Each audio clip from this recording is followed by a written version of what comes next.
한양의 밤은 깊었지만 청진동 주막거리는 여전히 떠들썩했습니다. 그런데 갑자기 거리 전체가 조용해졌습니다. 사람들이 하나둘 창문을 열고 밖을 내다보기 시작했습니다. 달빛 아래 누더기를 걸친 한 소녀가 서 있었습니다. 소녀는 입을 열지 않았습니다. 손짓만으로 춤을 추듯 움직였습니다. 하지만 분명히 들렸습니다. 이 세상 것이 아닌 듯한 맑고 슬픈 노랫소리가 밤하늘에 울려 퍼졌습니다. 저 아이가 정말 벙어리라는 게 사실인가? 누군가 속삭였습니다. 사람들은 숨죽인 채 그 기이한 광경을 바라보았습니다.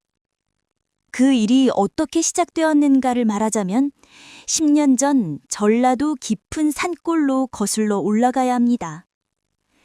지리산 자락의 작은 마을, 그곳에 연화라는 소녀가 살았습니다. 아니, 살았다기보다는 겨우 숨만 쉬고 있었다고 해야 옳을 것입니다. 태어날 때부터 말을 하지 못하는 아이였습니다. 어머니는 연하를 낳자마자 세상을 떠났고 아버지는 누구인지조차 알 수 없었습니다. 마을 사람들은 연하를 천덕꾸러기로 여겼습니다. 말 못하는 계집아이를 거두어 키워줄 사람은 아무도 없었습니다. 다행히 마을 입구의 낡은 토담집에서 홀로 사는 할멈 하나가 연하를 불쌍히 여겨 밥이나마 먹여주었습니다. 그렇게 연하는 자랐습니다. 말없이, 소리 없이, 그림차처럼. 하지만 연하에게도 단 하나의 낙이 있었습니다. 밤이면 마을 뒷산으로 올라가 달빛 아래서 춤추는 것이었습니다. 누가 가르쳐 준 것도 아니었습니다. 그저 마음이 시키는 대로 몸을 움직이면 가슴 속에서 들리지 않는 노래가 흘러나오는 것 같았습니다. 그것이 연하의 유일한 위안이었습니다. 연하의 어머니가 남긴 건 단 하나, 낡은 가야금이었습니다. 할멈이 말해주기를 연하의 어머니는 한양 궁중 교방에서 이름을 날리던 최고의 무희였다고 했습니다. 내 어미는 춤을 추면 꽃이 피어나고 새들이 나라와 함께 춤을 추었다지. 하지만 권세 있는 양반의 눈밖에 나서 모든 것을 잃고 이 산골까지 도망쳐 왔단다. 할멈의 말에 따르면 어머니는 당시 영의정의 총애를 받던 궁녀와 무대에서 경쟁하게 되었는데 그 궁녀가 시기심에 어머니를 모함했다고 했습니다. 왕실의 보물을 훔쳤다는 누명을 쓴 어머니는 교방에서 쫓겨났고 쫓기는 몸으로 이곳까지 흘러들어온 것이었습니다.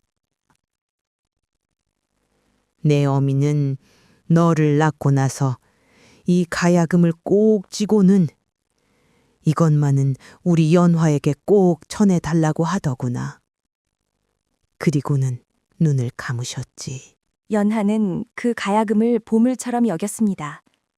말은 할 수 없었지만 가야금 줄을 튕기면 마음속 소리가 조금은 밖으로 새어나오는 것 같았습니다.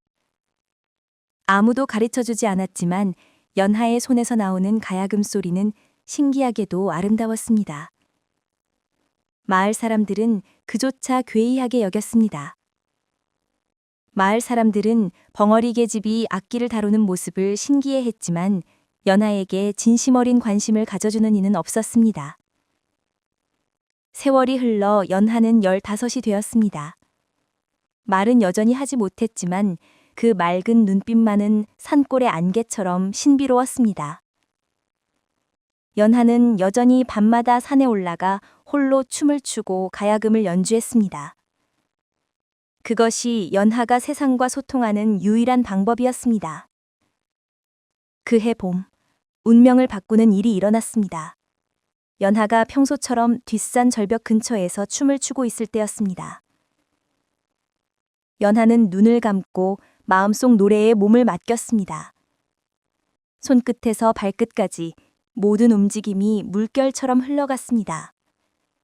그 순간만큼은 세상의 모든 소음이 사라지고 오직 고요한 평화만이 존재했습니다. 갑자기 위쪽에서 비명소리가 들렸습니다. 연하가 황급히 눈을 뜨고 고개를 들어보니 한 노인이 절벽 끝에서 미끄러져 떨어지고 있었습니다. 낙엽과 흙이 함께 무너져 내렸고 노인의 손은 허공을 휘저었습니다. 연하는 생각할 틈도 없이 달려갔습니다.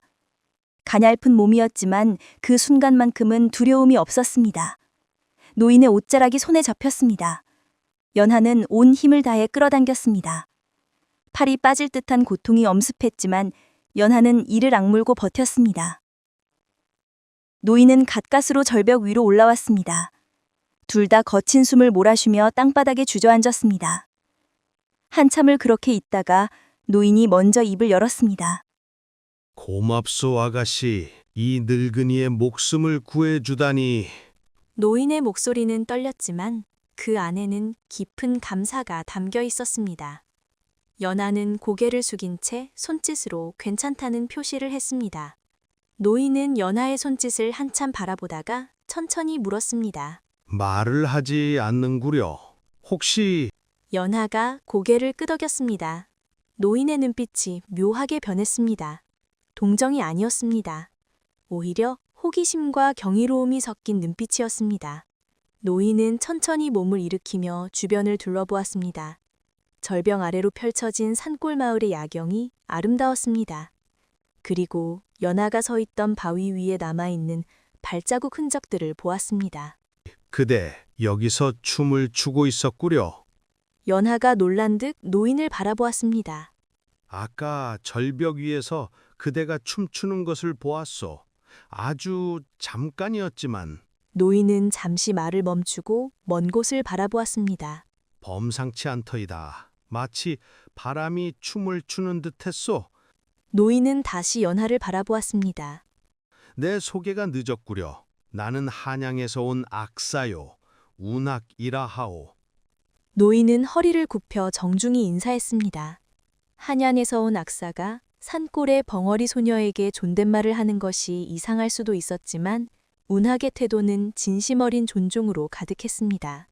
연하의 눈이 커졌습니다. 한양? 악사? 그 말들은 연하에게 먼 나라의 이야기처럼 들렸습니다. 할멈이 들려주던 어머니의 이야기 속에나 등장하는 단어들이었습니다. 노인은 연하의 반응을 보고 미소를 지었습니다. 그래, 한양 교방에서 악사를 하고 있지. 50년을 음악과 함께 살았소. 젊은 시절에는 나도 꽤 이름을 날렸다오. 이번에 지리산의 귀한 약초를 구하러 이 산골까지 왔다가 그만 발을 헛디뎠는데 하늘이 그대를 보내주셨고요. 운학은 연하를 더 자세히 살폈습니다. 누더기 옷에 흙먼지가 묻었지만 그 자태는 우아했습니다. 특히 눈빛이 달랐습니다. 맑고 깊었으며 무엇보다 슬픔과 아름다움이 공존하는 눈빛이었습니다. 운학은 50년 동안 수많은 예인들을 보아왔지만 이런 눈빛은 처음이었습니다. 한 가지 부탁이 있어. 나를 마을까지 좀 부축해 줄 수 있겠어? 아무래도 발목을 다친 것 같구려. 연하는 고개를 끄덕이고 노인을 조심스럽게 부축했습니다. 마을로 내려오는 길은 험했지만 둘은 천천히 걸었습니다. 운학은 계속해서 연하에게 질문을 던졌습니다. 그대, 이름이 무엇이오? 연하는 땅바닥에 나뭇가지로 연화라고 썼습니다. 연화, 아름다운 이름이로구나. 연꽃처럼 맑고 고요하군. 운학은 다시 물었습니다. 태어날 때부터 말을 못했소? 연하가 고개를 끄덕였습니다. 부모님은 연하는 하늘을 가리켰습니다. 운학은 조용히 고개를 끄덕였습니다. 그대, 춤은 누가 가르쳐 주었소? 이 질문에 연하는 가슴에 손을 얹었습니다. 마음이 가르쳐 주었다는 뜻이었습니다. 운학의 눈빛이 빛났습니다. 그렇군. 마음이 가르쳐 주었다. 그는 중얼거렸습니다. 진정한 예술은 가르침에서 나오는 것이 아니라 마음에서 나오는 것이지. 그대는 그것을 이미 알고 있구려. 조금 더 걷다가 운학이 다시 물었습니다. 혹시 악기를 다룰 줄 아오? 연하는 잠시 망설이다가 고개를 끄덕였습니다.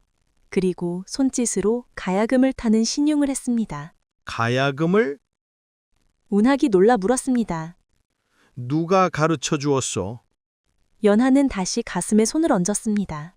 그리고 하늘을 가리켰습니다. 어머니가 가르쳐 주었다는 뜻이었습니다. 마을 입구에 도착했을 때 운학은 연하의 손을 잡았습니다. 연화, 그대에게 하나 물어보고 싶은 것이 있소. 노인의 목소리는 진지했습니다. 그대 한양에 가보고 싶지 않소? 연하는 놀라 운학을 바라보았습니다. 한양? 자신 같은 벙어리가? 운학은 흔들리는 눈빛을 읽었습니다. 걱정하지 마시오. 나는 그대에게서 특별한 것을 보았소. 말을 하지 못하는 것은 한계가 아니요. 오히려 그대만의 언어를 만들어낼 기회일 수 있소. 한양에 가서 그대의 재능을 펼쳐보지 않겠소? 연하의 눈에 눈물이 고였습니다. 평생 천덕꾸러기로 살았던 소녀에게 누군가 처음으로 재능이 있다고 말해주는 순간이었습니다. 운학은 부드럽게 말했습니다. 생각해 보시오. 나는 며칠 이 마을에 머물 것이오. 그동안 그대의 춤과 가야금을 보고 싶소. 그리고 나서 결정해도 늦지 않소. 며칠 후 결국 연하는 운학을 따라 한양으로 향하기로 결심했습니다. 산골 마을을 떠날 때 할멈은 울면서 말했습니다. 내 어미도 한양에서 온 사람이었다. 이제 네가 어미의 길을 다시 걷는구나. 한양따지 가는 길은 멀고 험했지만 연하의 가슴은 처음으로 두근거렸습니다. 한양에 도착한 연하는 교방의 옥랑함에 놀랐습니다. 하지만 더 놀라운 것은 사람들의 차가운 시선이었습니다. 저 아이가 운학 선생님의 새 제자라고? 벙어리라던데? 말도 안 돼. 어떻게 벙어리가 소리를 배운다는 거야? 기생들과 악사들은 수군거렸습니다. 특히 운학의 수제자였던 묘양은 노골적으로 적대감을 드러냈습니다. 선생님, 도대체 무슨 생각이십니까? 저 아이는 말도 못합니다. 어떻게 소리를 한단 말입니까? 묘양이 운학에게 따졌습니다. 운학은 차분히 대답했습니다. 소리는 목으로만 하는 것이 아니다. 마음으로 하는 것이지. 연하에게는 그 마음이 있느니라. 하지만 묘양은 납득하지 못했습니다. 아니, 납득하지 않으려 했습니다. 10년 동안 자신이 1인자였는데 갑자기 나타난 벙어리 소녀 때문에 선생님의 관심이 분산되는 것이 견딜 수 없었습니다. 묘양은 다른 기생들을 선동하기 시작했습니다. 저 아이를 내버려 두면 우리 교방의 명예에 먹칠을 하게 될 거야. 벙어리를 제자로 둔다는 소문이 퍼지면 우리 모두 웃음거리가 될 거라고. 연하는 그 모든 것을 느낄 수 있었습니다. 말은 못해도 눈치는 빨랐습니다. 하지만 물러서지 않았습니다. 운학은 연하에게 춤과 가야금을 가르치기 시작했습니다. 그런데 신기한 일이 벌어졌습니다. 연하가 가야금을 타면 교방의 정원에 있는 꽃들이 미세하게 흔들렸습니다. 연주를 멈추고 춤을 추면 새들이 창가에 앉아 지저귀기 시작했습니다. 이것은 운학은 자신의 눈을 의심했습니다. 천부적인 기운이로구나. 그대의 예술은 자연과 하나가 되는구나. 운학은 확신했습니다. 연하는 단순한 재능이 아니라 하늘이 내린 재능을 가진 아이라고. 하지만 묘양의 방해는 계속되었습니다. 어느 날은 연하의 가야금줄을 몰래 끊어놓았고 또 어느 날은 연하가 입을 옷에 먹물을 쏟아버렸습니다. 연하는 참았습니다. 울지도 않았고 항해하지도 않았습니다. 다만 더 열심히 연습했습니다. 석 달이 지난 어느 날 교방에 큰 행사가 있었습니다. 왕실 연회에서 공연할 기생을 뽑는 자리였습니다. 묘양은 당연히 자신이 선택될 것이라고 확신했지만 묘양에게는 다른 계획이 있었습니다. 연하를 완전히 망신시켜 교방에서 쫓아낼 계획이었습니다. 선생님, 오늘은 모든 제자가 실력을 보여야 하지 않겠습니까? 묘향이 제안했습니다. 연하도 한번 춤을 춰보는 것이 어떨까요? 운학은 난색을 표했습니다. 연화는 아직 준비가 안 되었다고 생각했기 때문입니다. 하지만 바른 악사들과 관리들이 찬성했습니다. 벙어리 제자에 대한 소문이 자자하던데 한번 보고 싶소이다. 결국 연화는 무대에 섰습니다. 떨리는 손으로 어머니의 가야금을 안았습니다. 낡고 오래된 가야금이었지만 연화에게는 세상에서 가장 소중한 보물이었습니다. 묘향은 무대 옆에서 속으로 웃었습니다. 벙어리가 무슨 재주를 보이겠는가? 창피만 당하고 물러날 것이다. 하지만 연화가 가야금 줄을 튕기는 순간 묘향의 미소가 굳어졌습니다. 청아한 가야금 소리가 울려 퍼졌습니다. 그것은 단순한 소리가 아니었습니다. 마치 산속 계곡물이 흐르는 듯했고 바람이 나뭇잎을 스치는 듯했습니다. 연화의 손끝에서 흘러나오는 선율은 슬프면서도 아름다웠습니다. 사람들은 숨을 죽이고 들었습니다. 연화는 눈을 감고 연주했습니다. 가야금 줄을 타는 그녀의 손가락은 춤을 추듯 움직였습니다.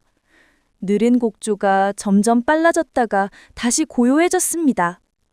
마치 인생의 기쁨과 슬픔, 만남과 이별을 모두 담은 듯한 연주였습니다. 그때였습니다. 갑자기 창문이 열리더니 학 한 마리가 날아들어왔습니다. 이어서 또 한 마리, 또 한 마리. 순식간에 5마리의 학이 교방 안으로 들어와 연화 주위를 맴돌았습니다. 사람들은 믿을 수 없다는 표정으로 그 광경을 바라보았습니다. 연화는 천천히 가야금을 내려놓았습니다. 그리고 일어나 춤을 추기 시작했습니다. 손끝에서 발끝까지 모든 움직임이 물 흐르듯 자연스러웠습니다. 학들은 연화와 함께 춤을 추기 시작했습니다. 날개를 펼치고 목을 길게 빼고 우아하게 선회했습니다. 연화의 춤은 격렬하지 않았습니다. 오히려 고요했습니다. 하지만 그 고요함 속에는 강렬한 감정이 담겨 있었습니다. 더욱 놀라운 일이 벌어졌습니다. 연화가 춤을 추자 사람들의 머릿속에 소리가 들리기 시작했습니다. 말로 표현할 수 없는 아름다운 노래가 마음에 직접 전해지는 것이었습니다. 그것은 슬픔의 노래였습니다. 버림받은 아이의 외로움, 말하고 싶지만 말할 수 없는 답답함, 그럼에도 포기하지 않는 희망, 그리고 무엇보다 세상을 향한 깊은 사랑. 어떤 이는 눈물을 흘렸고 어떤 이는 감동에 겨워 말을 잊었습니다. 연화의 춤이 끝났습니다. 학들은 연화 주위를 한 바퀴 돌며 울음을 울리고는 다시 하늘로 날아갔습니다. 한동안 아무도 말을 하지 못했습니다. 정적이 흘렀습니다. 그 정적은 어색한 침묵이 아니라 깊은 감동이 만들어낸 경건한 순간이었습니다. 그때 관리 한 사람이 말했습니다. 이것은 하늘이 내린 재주입니다. 이런 춤은 평생 처음 봅니다. 다른 이들도 하나둘 고개를 끄덕였습니다. 묘향은 창백한 얼굴로 그 광경을 바라보았습니다. 자신의 계획은 완전히 실패했습니다.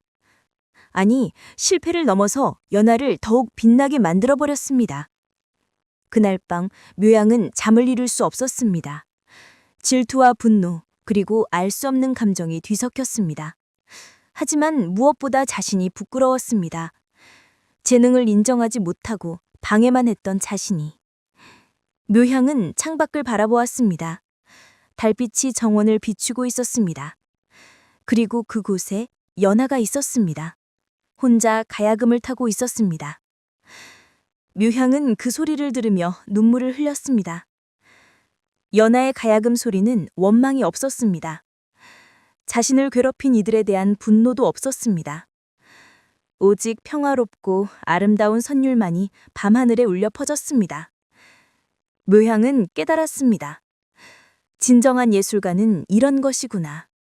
상처받아도 억울해도 자신의 예술만은 순수하게 지키는 것.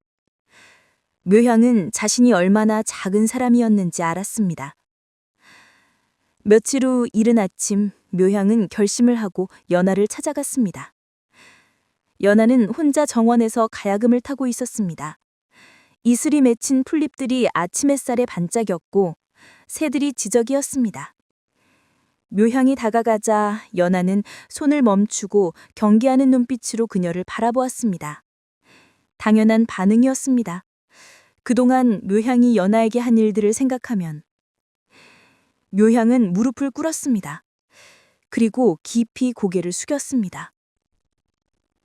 나는 10년 동안 교방에서 최고였어. 그게 내 자부심이자 전부였지. 사람들이 나를 칭찬할 때, 선생님이 나를 자랑스러워할 때 나는 살아있다고 느꼈어. 그런데 너가 나타났고 나는 네가 나보다 뛰어나다는 것을 알았어. 아니, 처음 봤을 때부터 알았어. 너의 춤에는 내가 평생 배워도 가질 수 없는 무언가가 있다는 것을. 묘향의 목소리가 더욱 떨렸습니다. 하지만 인정하기 싫었어. 인정하는 것이 두려웠어. 내가 더 이상 필요 없게 될까봐. 사람들이 나를 잊을까봐. 그래서 너를 괴롭혔어. 너가 떠나기를 바랬어. 정말 미안해. 묘향이 눈물을 흘렸습니다. 하지만 어제 내 공연을 보고 깨달았어. 예술은 경쟁이 아니라는 것을. 네 춤을 보면서 나도 가슴이 뛰었어. 그것은 시기심이 아니라 감동이었어. 진짜 예술가라면 그것을 느낄 수 있어야 하는데 나는 너무 오랫동안 잊고 있었어. 나는 사람들의 칭찬에만 취해서 정작 예술 그 자체를 잊고 있었어. 연하는 천천히 묘향의 손을 잡았습니다. 묘향이 놀라 고개를 들었습니다. 연하는 미소를 지으며 고개를 저었습니다. 괜찮다는 뜻이었습니다. 묘향은 믿을 수 없다는 표정을 지었습니다. 정말 괜찮은 거야? 내가 그렇게 못되게 굴었는데? 연하는 다시 고개를 끄덕였습니다. 그리고 묘향의 손을 꼭 잡았습니다. 묘향은 더욱 눈물을 흘렸습니다. 연하는 묘향을 일으켜 세웠습니다. 그리고 자신의 가야금을 묘향에게 건넸습니다. 묘향이 놀라 물었습니다. 이걸 나한테? 연하는 고개를 끄덕이며 손짓을 했습니다. 함께 연주하자는 뜻이었습니다. 묘향은 조심스럽게 가야금을 받아들고 앉았습니다. 그리고 줄을 튕겼습니다. 소리가 울려 퍼졌습니다. 연하가 일어나 춤을 추기 시작했습니다. 묘향의 가야금 소리에 맞춰 연하가 춤을 추었습니다. 그것은 조화였습니다. 묘향의 기교와 연하의 순수함이 만나 아름다운 예술을 만들어냈습니다. 둘은 오랫동안 그렇게 함께 연주하고 춤을 추었습니다. 그때 급한 발소리가 들렸습니다. 궁에서 전갈이 온 것이었습니다. 중전마마께서 원인물을 병으로 위독하다는 소식이었습니다. 전령의 말에 따르면 중전은 보름 전부터 식음을 전폐하고 말도 하지 않은 채 그저 창밖만 바라본다고 했습니다. 어이들이 온갖 약을 써보았지만 효과가 없었습니다. 몸에는 아무 이상이 없는데 마음의 병인 듯 했습니다. 왕은 크게 걱정하며 명했습니다. 어떻게든 중전을 살려야 한다. 누구든 방법을 아는 자는 나서라. 운학이 조심스럽게 아뢰었습니다. 전하, 소인의 제자 중에 특별한 재주를 가진 아이가 있사옵니다. 혹시 중전마마의 마음을 위로할 수 있을지 모르겠나이다. 왕은 푸른 얼굴로 고개를 끄덕였습니다. 그 아이를 당장 불러들이라. 연하는 떨리는 마음으로 중전의 처소로 향했습니다. 그런데 묘향이 함께 따라왔습니다. 나도 가겠어. 혼자 가기엔 너무 부담스러울 거야. 내가 가야금을 타줄게. 너는 춤만 춰. 연하는 감사한 눈빛으로 묘향을 바라보았습니다. 묘양은 미소를 지으며 말했습니다. 우리 이제 친구잖아. 친구는 함께하는 거야. 중전의 처소는 조용했습니다. 너무 조용했습니다. 마치 생기가 없는 곳 같았습니다. 창가에 누워있는 중전의 모습은 처량했습니다. 얼굴은 창백했고 눈은 초점을 잃은 채 먼 곳만 바라보고 있었습니다. 옆에는 왕이 앉아 중전의 손을 잡고 있었습니다. 왕의 얼굴에도 깊은 걱정이 서려 있었습니다. 연하와 묘양이 들어오자 왕이 고개를 들었습니다. 네가 운학의 제자냐? 연하가 고개를 숙여 인사했습니다. 왕이 한숨을 쉬었습니다. 중전이 어떤 병인지 알 수가 없구나. 몸은 멀쩡한데 마음이 병든 것 같다. 너가 정말 도울 수 있겠느냐? 연하는 중전을 바라보았습니다. 그리고 고개를 끄덕였습니다. 묘양은 조심스럽게 연하의 가야금을 받아 앉았습니다. 낡은 가야금이었지만 그 안에는 특별한 기운이 담겨 있는 것 같았습니다. 묘양이 줄을 튕기기 시작했습니다. 처음에는 느리고 슬픈 곡주였습니다. 마치 누군가의 한과 슬픔을 담은 소리였습니다. 중전의 눈에서 희미하게 생기가 돌았습니다. 묘양의 연주는 계속되었습니다.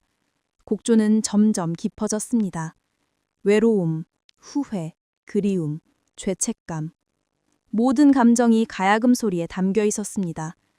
연하가 천천히 일어나 춤을 추기 시작했습니다. 그녀의 첫 움직임은 고통을 표현하는 듯 했습니다. 몸을 구부리고 손을 뻗고 하늘을 향해 울부짖는 듯한 동작. 중전의 눈에서 눈물이 흘러내리기 시작했습니다. 연하의 춤은 계속되었습니다. 이때는 젊은 시절의 기쁨을 표현했습니다. 친구와 함께 웃고 춤추고 꿈을 나누던 시절. 중전의 입술이 떨렸습니다. 연하의 춤은 다시 슬픔으로 변했습니다.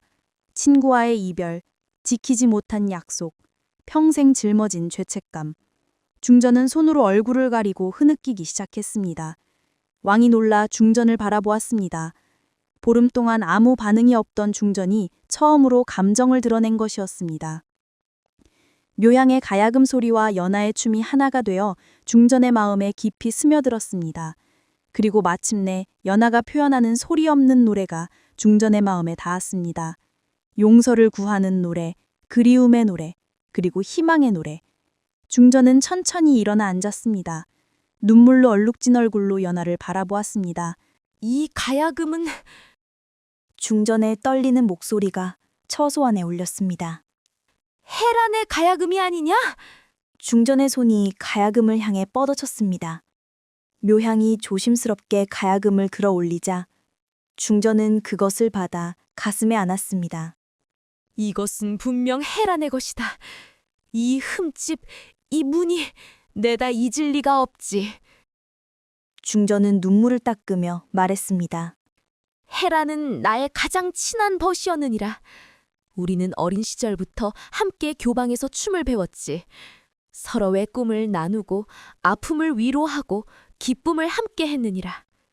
헤라는 나보다 춤을 더 잘 췄고 가야금도 더 잘 탔지. 하지만 나는 그것을 시기하지 않았느니라. 오히려 자랑스러워했지. 내 친구가 최고라는 것이.